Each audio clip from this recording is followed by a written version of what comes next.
All right, I found a pretty good website on the caste system, which was complicated in your notes, so I wanted to go over it today.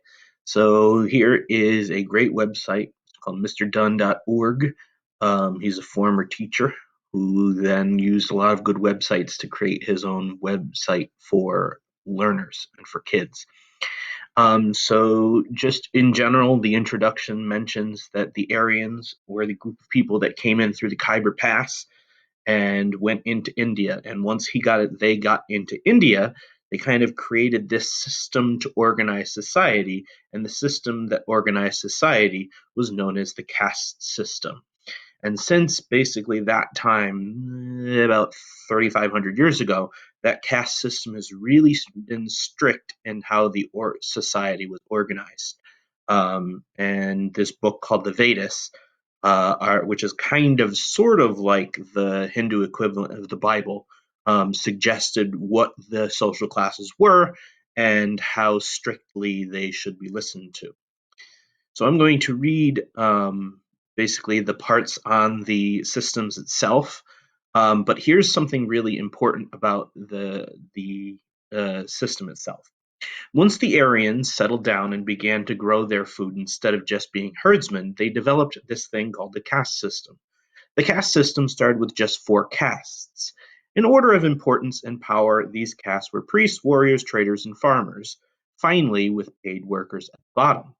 Basically, the caste system grew progressively more strict until you finally were born into your caste, and you could not move or marry out of your caste. So, if you were born as a Brahmin, you could not marry someone outside of the Brahmin class. Think of Aladdin, right? Aladdin can't marry Princess Jasmine because they are not in the same caste. They're not Hindus, but it's a good example of what that type of thing it was. So here are the social classes themselves. And there are many different ways to spell them. So on your note-taking sheet, you'll see that this is spelled a little bit different. So the top caste is the Brahmin class, and they're associated with the mouth because look at some of the jobs that they have. I have priests, teachers, judges, and this one's the one that doesn't quite fit, landowners, people that own land. But think of what these people do for their careers, right? They're generally using their mouths as their careers. So what's odd is how high in the social class system that priests and teachers are. Normally, they're much lower.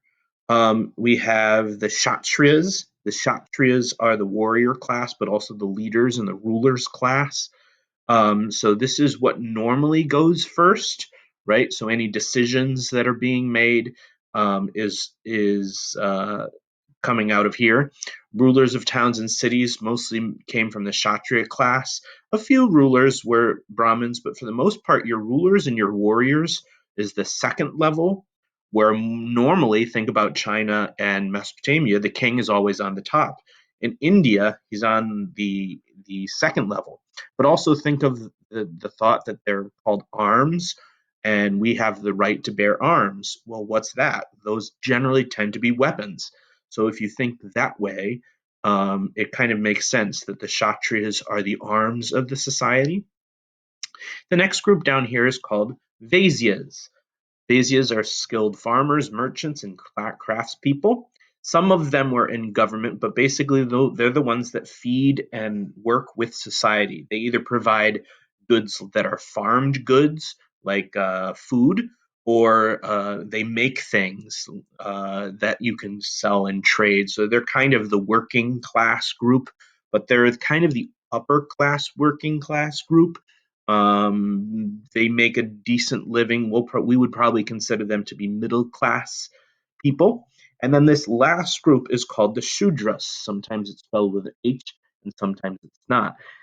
Mr. Dunn says they're basically unskilled workers. But that's kind of harder to say. So if you have a farming group, they don't own the farm, but they work for the farm. If you have a merchant, the merchant's the person who owns the store, but then you have the Shudras that work in the store, kind of selling the goods or putting it out or putting it back if somebody returns or something like that. So these are the people that own things, and these are the people that work in them. Okay.